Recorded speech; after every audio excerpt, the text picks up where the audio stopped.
Here on MASN All Access, Paul Mancano, and now joined by a NASA astronaut, Ricky Arnold. Thank you so much for coming to Oriole Park at Camden Yards and MASN All Access. Oh, my pleasure. It's great to be here today. It's awesome to have you in the studio. I mentioned earlier, I think you might be the smartest person in this chair that we've ever had. And I mentioned you're probably giving me too much credit, and it still holds true. So, starting from the beginning, you were a teacher before you became a NASA astronaut. What got you into that, and how did they find you, really? I have an advanced degree in science, and I'm still a Maryland certified teacher, by the way.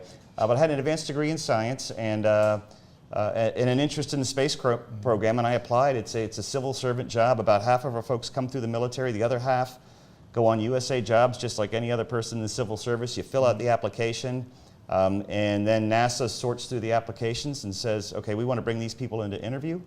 About 100. So I went from several thousand down to about 100 people, and then I was fortunate enough to get selected. Awesome. And that was back in 2004, correct? 2003 I actually did the interview. 2004 I was selected. Okay, and you were a Bowie guy before that. You grew That's up right. in Bowie. That's right. So you grew up... Bay Sox, yeah. Going to some Bay Sox games and, of course, coming to Oriole Park at Camden Yards, right? Right, of course, yeah. And even Memorial Stadium. I've been an Orioles fan for as long as I can remember. That's awesome. And you mentioned earlier that you had been to a World Series game, correct? That's right. When they played the Pirates and lost, but I was a young kid, and my dad and I drove up here, and the weather was a lot like today from what I remember. And the two things that are different: one, my dad was willing to pay for a World Series ticket, so it must have been pretty inexpensive. And I'm pretty sure we bought the tickets the day of the game. Wow. Yeah. That's incredible. Things have changed a little bit. Yeah, I would say don't try that today. But that's at right. this point. It'd be great to have it'd be great to have that problem. Yeah, exactly. So you also spent 2 missions in space. The latter one was, you were there for quite a while, almost 200 days, 197 days. Yeah, that's right. You were on the International Space Station. That's right. What is it like up there? Just tell us. It's a phenomenal laboratory and a phenomenal experience. I got to spend a really kind of transformative portion of my life with some fantastic people in this state-of-the-art research facility that humans have built up in space. It's big. It's much bigger than people think. If we laid it out, it would cover the football field just across the street at the Ravens Stadium. Oh, wow. And the inside habitat's about the size of a jumbo 747 jet. Wow. And did you get to do any spacewalking as well while you were out there?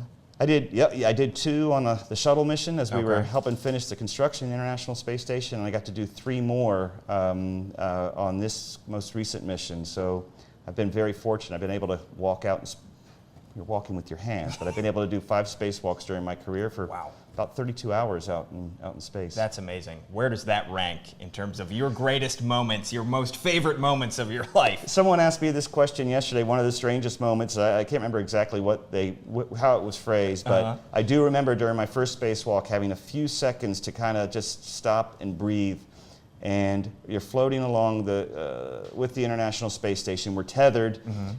And I have my hand holding on the handrail, and I just let go and just sat there floating along the space station, going 17,000 miles an hour, the Earth passing beneath my feet, and thinking, I can't believe I'm getting paid to do this. That is incredible. It's a phenomenal experience. One of the few people on this earth to be able to do that, and we're showing some pictures right now that you were able to post on your social media feeds. How do you get those pictures back to Earth to get posted? They're absolutely breathtaking. Oh, well, thank you. I really wanted to share some of the imagery of this beautiful planet with Earth, this planet with the people back here on Earth.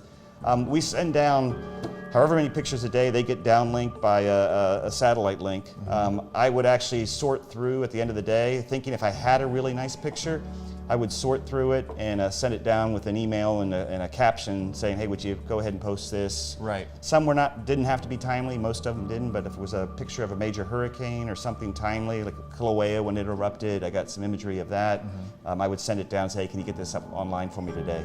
Absolutely incredible pictures. I mean, this is really great. If you haven't already check out his Twitter handle, because he has awesome stuff, Astro_Ricky.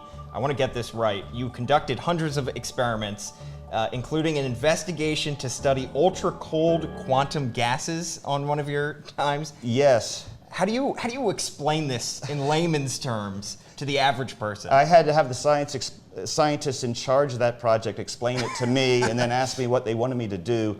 That experiment, the Cold Atom Lab, is going to answer some foundational questions about matter. So it will be on the International Space Station, one of the coldest places in the solar system. Wow. To slow down matter so you can actually study it and understand it. So I think they've had some pretty good success. Every experiment we send up there is a learning process. There's things that don't work the way you expect them to work, but there's some really sharp people working on that project. And in spite of my best efforts, they're getting great science out of it.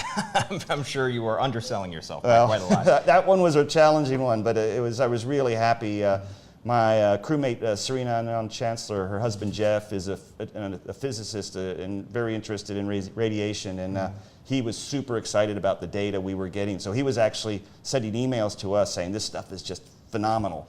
You're right. But it was the scientists on the ground. We were just up there trying to help them to the best of our abilities. That's incredible. Of course, the reason you're here, Ricky, is the fact that you grew up in Bowie. You're an Orioles fan. That's right. And you took a picture wearing an Orioles jersey. It's an incredible picture when you're out in space. How do you pack for space? And how did the Orioles jersey fit into that? Very lightly.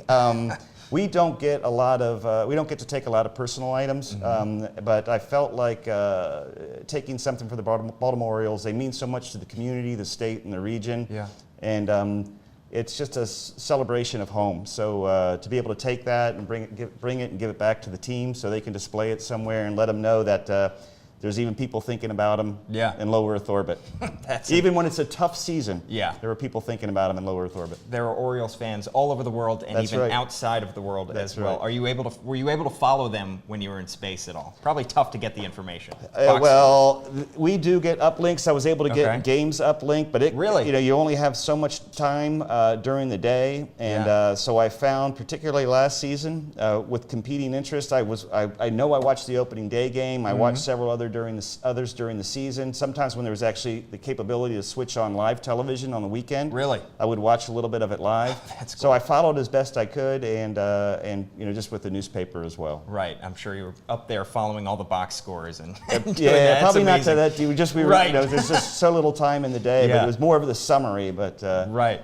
That's amazing. And last year you were able to talk to some Orioles players and coaches while you were in space, correct? Yeah, that was a real treat, and it was right before the trade deadline. And someone told me after I got to talk to them that I was just trying to say to them, hey, we have bad days in space, just like you do here on Earth, and you just you get up in the morning, you do the best you can, and that's what I was trying to offer. But I said, hey, I know when you have a bad day, you need to, and we lost satellite link, and I think the players were all like, he was just about to give us the secret to the season. It wasn't anything that profound, but I just wanted to share with them that, baseball's like life. You have ups and downs, but it's still a great game. That's an awesome lesson that we all could learn as well. Absolutely. So now that you are back on Earth, are you able to follow the team a little bit more? Oh, yeah, and it's great to be here, and hoping the weather holds out tonight so we get a game in, and it'd be nice to see a victory. Awesome. Well, have fun at the park today. I'm sure I will. And of course, always welcome here on MASN All Access to talk science, to talk space, whatever you would like. Thanks, Paul. Anytime, I appreciate it, and I appreciate you taking time to hear a little bit about what we're doing on the International Space Station. It's awesome stuff, and be sure to check out his Twitter handle, all of his social media sites, at Astro_Ricky Arnold. Thank you so much for joining MASN All Access. Thank you, Paul. Appreciate it.